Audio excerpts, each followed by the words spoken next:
to this week's edition of the Roadrunners Coaches Corner, the show where we get you caught up on MSU Denver sports. We're here live as usual every Monday from 5:30 to 6 p.m. Come out to the Tivoli Tap House, have a beer, enjoy the atmosphere, and come talk with a couple of the coaches. I'm Stephen Priest, joined by Celeste Zubia. Celeste, we got a jam-packed show today. Who do we have on? So tonight we are going to have the head coach for the women's team, Tanya Haave, and she's going to talk to us about the weekend, what happened, and as well as one of her players, Georgia Ohrdorf, who dropped 20 points on Saturday night. So we're going to get her insight on the game. And baseball season is just this weekend, starts this Friday, Saturday, and Sunday. So we'll have head coach Jerrid Oates here once again to kind of give us more in-depth kind of talk about what we should expect this weekend. Well, it's crazy to think that baseball season is already upon us. Basketball is starting to wrap up a little bit. Yeah. So before we get to our great guests for tonight, let's recap the weekend that was in MSU Denver sports. After a 10-point loss to UC Colorado Springs on the road last Tuesday, the men's basketball team took on Westminster College at home last Saturday. This game went into 2 overtimes before the Griffins stole away the 7-point victory. But the Roadrunners may have found its next star as freshman point guard Alec Williams hit some late free throws and hit some big crucial buckets to keep his team in the game. The women's team pulled off the big upset over UC Colorado Springs and last Tuesday before coming away an 8-point win over Westminster this past Saturday. Senior guard Luisa Tago had a career night, knocking down 4 shots, 3 of them from long range, and racking up a career-high 12 points in the win. Georgia Ohrdorf continues to be big for the Roadrunners, tallying 20 points and pulling down 6 rebounds. And we'll get her thoughts on the games later on in the show. Coach Tanya Haave's squad has now won 3 straight games. On to indoor track and field, the team competed at Mines Division II Classic in Golden last Friday and Saturday. Robert Carlson was fantastic in his 2 events. First, the sophomore finished second in the triple jump, reaching a distance of 13.91 meters, and then went on to finish 5th in the long jump. Also having a great meet was freshman Alexis Pappas, who crossed the line in 4th spot in the 60-meter dash. She would also finish 7th in the 200-meter dash. Make sure to check out roadrunnersathletics.com for the full list of performances by our indoor track and field team. The tennis season is almost here, and the Rocky Mountain Athletic Conference released its preseason polls. The men's team was picked to finish in a tie for first with CSU Pueblo, and they feature the RMAC's preseason player of the year, senior Josh Grates. The Albury, Australia native went 9-2 in singles last year and 6-3 in doubles place. Fellow teammate Joey Sherney was selected to the preseason All-RMAC team. The women were picked to finish second and feature Emily Kerr and Courtney Wright, who also earned spots in the preseason All-RMAC team. So now we'll welcome in head coach for your women's basketball squad, Coach Tanya Haave. Thanks, Coach, for taking out the time to join us on this lovely Monday evening. How are you doing? Always great to be here. Thanks for having me. Of course. Nice to see that it's still light, that spring's on its way. Yeah, it's usually so dark, but we got the bright light here, so it feels like the sun is still out. We have the bright lights right in our faces. It's awesome. Coach, your team has won 3 straight games, the second longest streak in the RMAC. Talk about how exciting that is for your squad, you and your players. Can you feel the energy of these moments as you guys practice and go through these weeks? Oh, yeah, it's been great. I mean, particularly our win Tuesday at UCCS. It was just huge, and so happy for our players because they work so hard. And I told them that. I said, your hard work's paying off. It's nice to see that. So I was really, really happy for them. And then to be able to follow that up with winning at home and, pretty dominating first half performance, it's like I think that our confidence, it's really going to build our confidence to win against a team like UCCS. We haven't beaten them in 3 years. So our seniors hadn't beaten them yet, and they were so excited. Georgia Ohrdorf hadn't beaten them yet. So a team like that has been really, really successful in our conference the last 3 years, to beat them on their home floor was huge for us. And is there something you can point out to us that's maybe been the key to your success lately? I would just say confidence. We're just staying in there. We talk a lot, hang in there, and just find a way. Ever since that Mesa game, which, hey, find a way to get it done, whether it be on offense and defense, and then confidence. Now, Coach, let's go back to that UCCS game a little bit. Going into that night, they had won 13 straight games in that building. The game seemed to be kind of sloppy to start things out, but do you think that kind of favored your squad a little bit? Because UCCS is a team that relies on that offense, and when that kind of slows down, it seems to kind of hurt them. Yeah, they're a very explosive team, very talented team, and I think it was pretty evident after the first few minutes that we had both played on the weekend, and we were not we don't play many Tuesday games, so it's like, I think we're both tired from the weekend. So I think it really did favor us to really just hang in there. I was a little bit concerned in the third quarter. We got outscored by 7, down by 7, but hey, one possession at a time. We kept chipping away, and we talked about we literally found a way to win the game. So yeah, I think that definitely favored us, because you don't want to get a talented team like that. We can't get in a game in the 80s with them. So we got the tempo of the game that we wanted, that we needed. So in the fourth quarter, you're offensively, you got things going, scored 21 points. What clicked for you guys, or do you think it was just the experience the team had already been through before? What exactly went right in that fourth quarter? I don't know. I think, it might have been a bad third quarter. I think we started moving the ball. We got to the rim. Some shots started falling. We didn't get discouraged when we weren't scoring, so we kept shooting, and we talked about that at the timeout. It was like, hey, the shots are going to fall. Keep shooting, keep shooting. We're getting good shots. Keep shooting. Just keep executing. Keep going, and it just kind of broke loose for us, which was really good. So late in the game, the contest is tied. 26 seconds left. You guys have the ball. What did you draw up for the team, and specifically, what did you tell Jalen Smith to help her save the day for you guys? Well, I didn't say anything. To Jay, I didn't say anything. So we had a set that we originally had drawn up. I didn't know if we would get anything out of that, which was okay because we had so much time left. I said, so let's run this. If we get a good shot, great. If not, let's run into another set, which was our continuity ball screen offense. And then the shot clock running down, and like we tend to do, is like, okay, let's give it to Jay. Good luck. We kind of joke about it. Here you go, Jay. Have fun, But she did, and she was wide open. And so there's nothing that I did. It was all the players. What they did is they executed it well enough to get the shot clock down to the end of the game, where we could get the shot, and they literally had no time left. Because the ball went through the net and there was 0-0. Usually you'd say, well, let's see if we can get a rebound, leave 5-6 seconds on the clock. But Jay just took it in and got it to fall, and she's been doing that all year, just fantastic, and really, really happy to see our players so happy. And what kind of luxury is that to you as a coach, to know that you can be in those tough situations and have a player like Jalen Smith to kind of take control of the offense and do what she does best? Well, it makes you a lot better coach. It makes you look really good. So it's a great luxury. And Jalen reminds me a lot of Jasmine Cervantes, who was here a couple years ago. Jazz was going to make the play offensively or defensively, and a lot of times she just would make a play. It's nothing that we did, and to have a player like that is really a blessing as a coach. And she's so coachable also. So, and her hard work pays off. So, we're very fortunate to have her as our point guard. Now, Coach, Luisa Tago was big in that first half, scoring a career-high 12 points in the first 20 minutes. For someone like Luisa, who works so hard, is it nice for you as a coach, having seen her throughout her career, to see her have success out on the court like that? Oh, just thrilled for her, because she actually, go back to the UCCS game, she had a huge bucket for us down the stretch where she just ripped through it, and I'm like, who's that? She's not an offensive player for us, but she just decided, hey, I'm gonna find a way. I'm gonna get it to the rim. I'm scoring. Got fouled. Right. And she did that against Brittany Hernandez, who is the defensive player of the year in our conference. So she drove right by her like she wasn't even there, got the basket. So I think that gave her a lot of confidence for Saturday's game, and for her to be open like that and shoot for three from the three, and then have 12 points. It's her career high.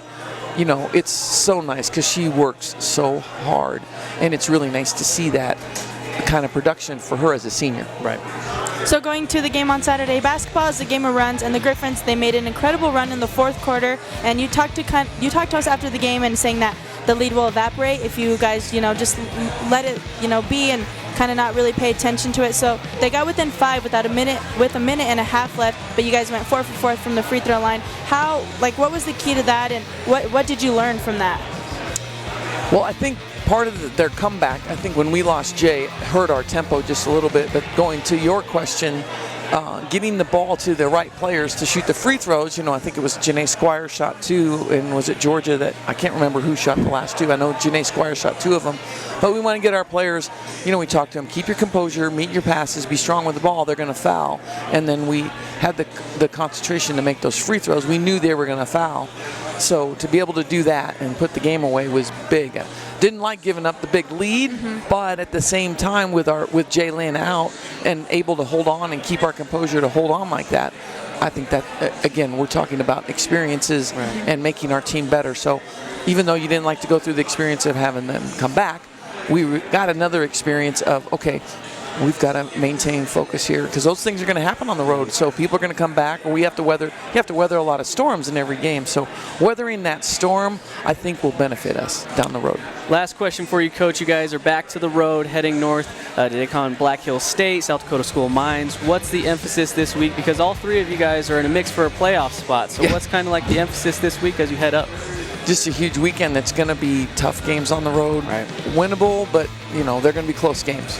And they're going to be physical, and they're going to be it's going to be a battle. So it's going to be execution on offense, execution on defense, and finding a way to win. You're probably going to say that in your sleep. I'm saying it so much today. So find a way to win. It's true. Coach, you're going to wake up tomorrow and be like, find a way to win. Find a way to win. You're going to text me and go, oh, that's what I said.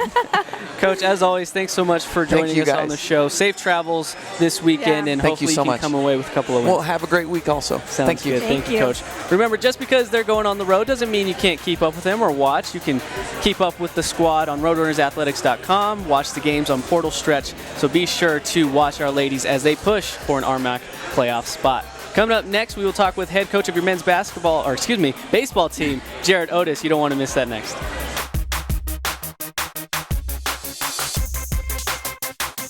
And the celebration is on for Mike Dunlap. The Skyhawks celebrate a second national title in program history. And the winner of the 2006 Harlan Hill Trophy as Division II College Football Player of the Year is Danny Woodhead from Chadron State. ASU! ASU! ASU! What do we got?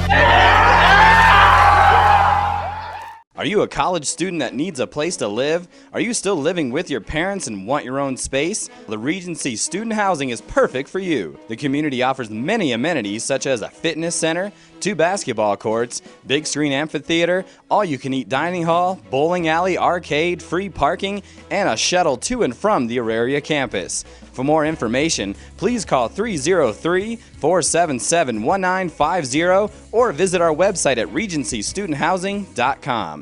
I'm Lexi Marr, senior defender for the Roadrunners women's soccer team. These teams looking for offense, and there's Marr, the all-conference defender. And you're watching the Coach's Corner. Get rowdy.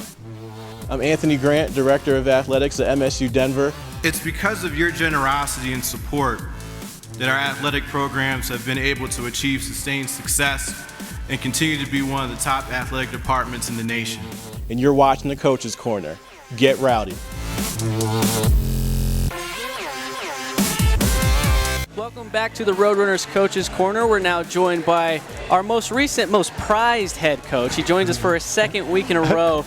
Head baseball coach for your men's team, Jerrid Oates. Coach, we're trying to figure out a way to get you a permanent spot on the show. Will you be able to fit that in? Yeah, I could do that. Duties? I could do that. Good. Yeah. We'd like to have you as long as I get dinner or something along the way. I'd be fine with that. That works. Yeah. All right. We could definitely try and do that. Lansing says dinner no. on Steven. I know. Perfect. We get free tabs here, so hopefully that stays true. Yes.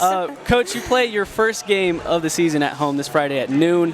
How did this week of practice look for you guys? How do you feel leading up to it? Yeah, we're really excited to get going. We had 2 really good scrimmages this last weekend, and we're kind of at that point now where we just need to play somebody. Right. We need to have somebody else in the other dugout, to expose things, whatever it is for us. So we're excited. The weather looks amazing, so it's going to be a good week for both preparation and then the weekend's games. It's exciting stuff. So we know that you played non-conference games the first couple of weeks, but talk to us a little bit about the RMAC. Have you had a chance to look into the teams? Do you think Mesa is going to be one of those top teams again? Yeah, I'm pretty sure Mesa will be up there along with CSUP. Mons will be in there. I think our conference is really well-rounded. I think it's going to be a battle all the way through. There's not really going to be a down weekend. I think everybody's going to have enough pitching up at the top to make every weekend count, and you got to show up. So. Now, Coach Hunter Donaldson, he's a junior this year, had a breakout year for you guys, hitting .337 in 37 games. What are you expecting from Hunter in the field and at plate this year? You know, Hunter's he's a great athlete. He's amazingly strong. His athleticism is really off the charts for his body size and that. And, you know, he's probably going to hit in our 5-hole for us. He'll protect Cale O'Donnell in the 4-hole. And, you know, Hunter's a guy who can drive some balls out of the yard, but he also can hit for some average along the way. You know, his biggest thing, you know, coming into this year is cutting down on the strikeouts a little bit. And if he can do that, he can be one of the best players in the conference, I believe. So you have a couple guys who work in the backstop for your squad. You know, you have Marcus Bean and Nick McCaskey. Talk to us about them and how much of a luxury it is to have both of them work that catcher position. Oh, it's awesome. Those two kids they're amazing leaders. They handle our staff as good as any catchers I've ever had. And to have two of them is ultimately the coach's dream, because you can get them their at-bats, but you can also get them some games off. I mean, it's a grind being a catcher, and a lot of people just think of the game side of it, but they're catching 18 bullpens a week, and they're doing that sort of stuff too throughout the week. So having those two guys there behind the plate for us is awesome. I mean, and like I said, they're great leaders, and their competitive side of it is off the charts. So they're exactly what you want behind the plate, and you know, they'll be calling their own games and everything, which I really like to do. If it just speeds the game up, we won't play as fast as we can, and with those guys calling pitches and that, it just keeps the pace and the momentum going, and they get tempo, and so both of them are really excited to see what they can do for us this year. Coach, last week when we had you on, we talked about your starting rotation a little bit, but talk about now your bullpen. How is that looking and coming together, and who are some names we should be aware of to close games this year for you? Yeah, closing games, you know, we've kind of got a short list. It's just going to kind of break down as we go once for us really to figure it out. I think Cale O'Donnell will definitely be on the back end of that. He closed some games for us last year. There's also, we got two transfers in that semester, Tony Iacovetta and Anthony Kosh, and I think both those guys are going to be able to help out on the back end. Jerome Bohannon, he's a freshman. He's another one that's going to be able to help out on the back end. He also might be more of a long relief guy for us. So it's just going to, that's really what these next few weeks of non-conference play is for, is to kind of figure out exactly where all those guys fit. But right now it is looking like Cale will be on the back end, and some of that is because he's also a position player for us. And he's going to play first base for us. He's going to hit in our 4-hole, and really his best fit on the mound is to be the closer, because he'll come from the field, so we'll lose our DH and some of those things that happen. So that's kind of his only spot that he fits on the mound, and he did a good job for us last year when he did that. So for those who don't know, in a weekend you play 2 9-inning games and 2 7-inning games. Is there a difference for how you prepare in the games that are longer and shorter? Yeah, kind of how you're setting your rotation is kind of how you look at that. You know, to me, the second game is the most important game of a series.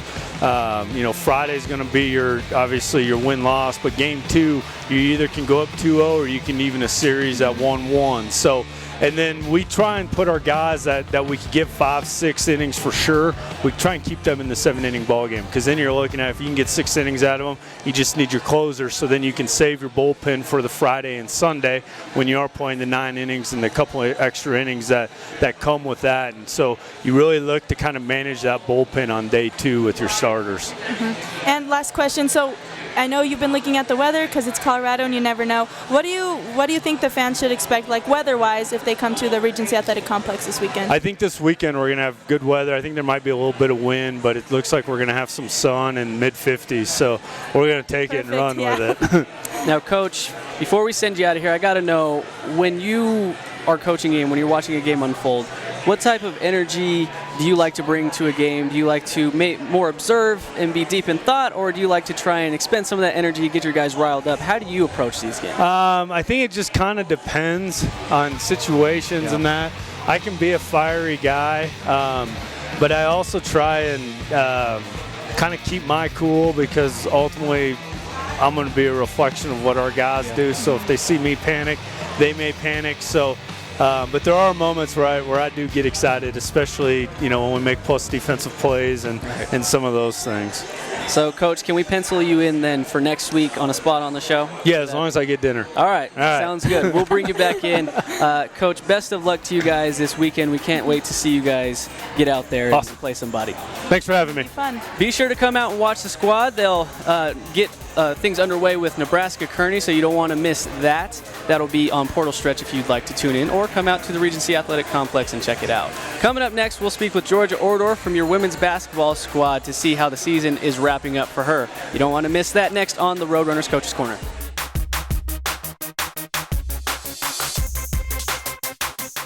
Dobinson stops on a dime, now to Cortez. The Cortez feeding, count the bucket, and foul. If you can't get enough of MSU Denver sports, then you need to tune in to the Roadrunner Review.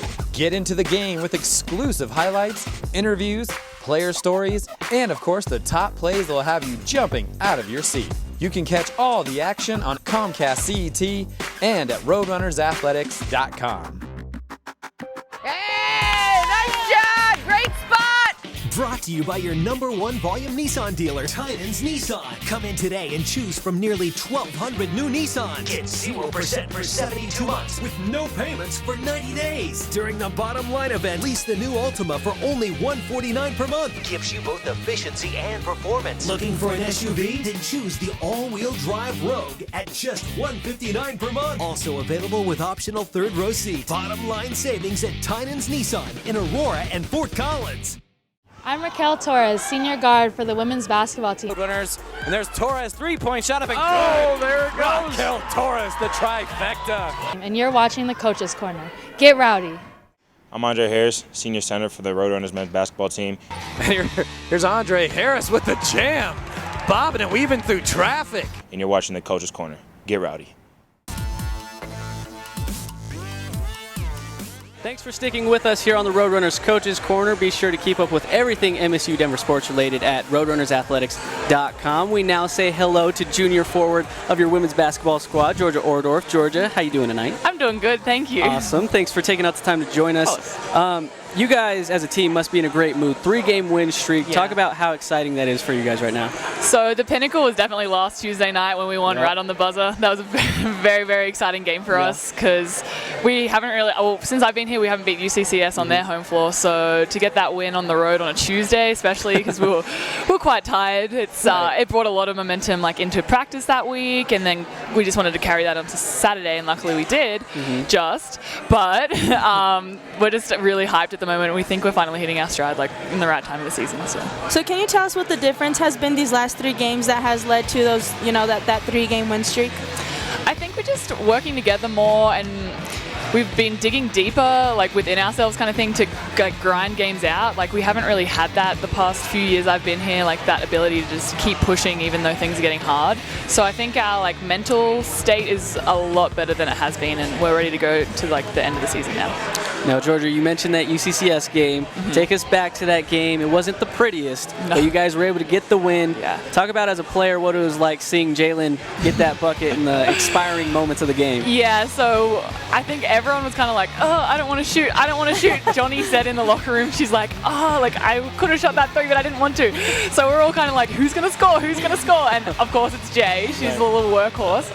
And just seeing it, I saw it again a few days later, the replay, because I hadn't seen it from afar. I'd only seen it from my perspective, and it was so much better to see it from afar. I was oh my gosh, that was so great.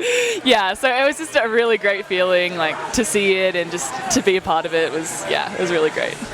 So on Saturday night, you guys took on Westminster, and it looks like you guys were doing great offensively. You guys held them to a 20-point lead in the 4th quarter, and then at one point they were within 5. So what were some things that Coach told you after that type of game?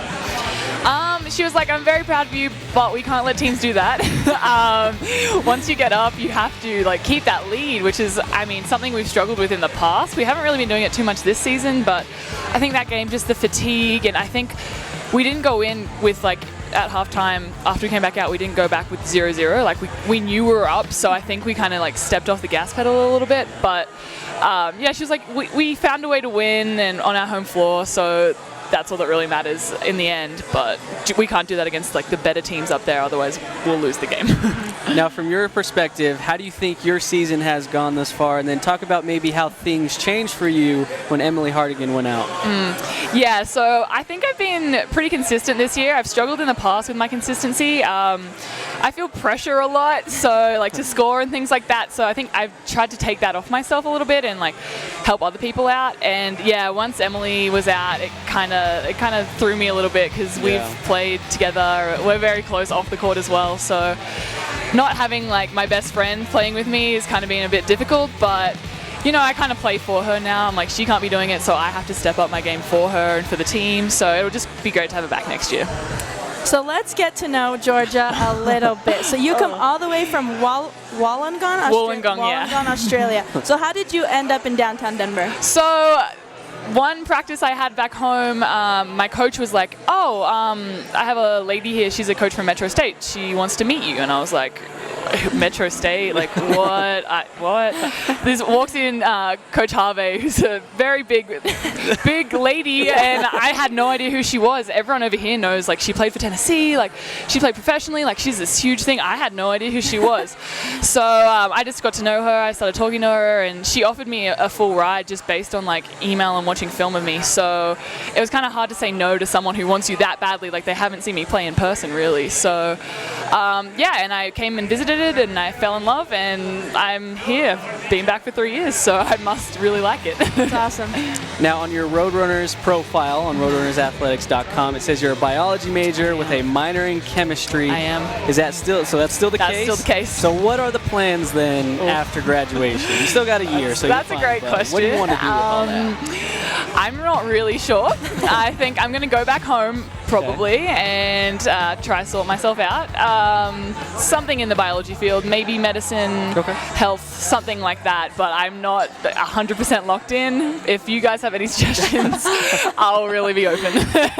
What about playing professionally? Has that ever been a thought for you? It's been a thought, but a lot goes into living this kind of life, and I don't know if my body will be able to take it after the 4 years, but if that's an option, I mean, living in Europe or something, and they're paying me to play basketball, who would say no to that? Right. So, I mean, if the opportunity presents itself, maybe professional. So, Georgia, before we let you go, we got to give a shout out to your mom, Tony. Oh, yes. Shout out to Mom. Yes, she always watches all the games, MSBN. So, we want to thank her for her support and for allowing you to come down here and grace us with your presence and all you do. You're great to have around the community. Yeah. Thanks, Mom. So, that is Georgia Ohrdorf. Thanks so much for hanging out with us tonight, and best of luck to your team as you guys head down the stretch.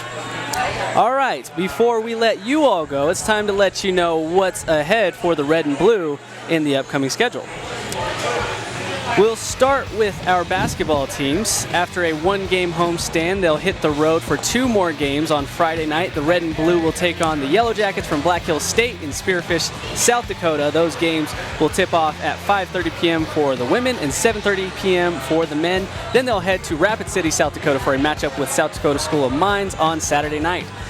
And if you can believe it, the softball and baseball seasons get underway. The baseball team will host Nebraska Kearney for a 4-game set that will begin on Friday at noon and will finish on Sunday starting at 10 a.m. The softball team will also be home at the Regency Athletic Complex hosting a pod featuring Nebraska Kearney and Colorado Mesa. There will be a total of 6 games played on Saturday and Sunday of this week, so check out roadrunnersathletics.com for exact times for when your softball team hits the field. And finally, a part of the indoor track and field team will venture to Albuquerque, New Mexico to compete in the University of New Mexico Collegiate Classic, while the other part will be closer to home in Boulder, taking part in the University of Colorado Potts Invitational. Head coach Janice Christopher and her squad will be in action on Friday and on Saturday. And let's not forget the women's tennis team, who will be in Greeley, Colorado to take on Northern Colorado on Saturday at 1 p.m. Thank you so much, as always, for tuning into this week's edition of the Roadrunners Coaches Corner. Huge thanks to Coach Haave, our new correspondent, head coach Jerrid Oates. We expect him here next week. Free dinner, maybe some dessert, depending on how he does. And then, of course, Georgia Ohrdorf for taking out the time. Huge thanks to our fearless leader, Eric Lansing, for putting this on and producing this for us. For Celeste, I'm Stephen Priest. Thanks so much. We'll see you next week.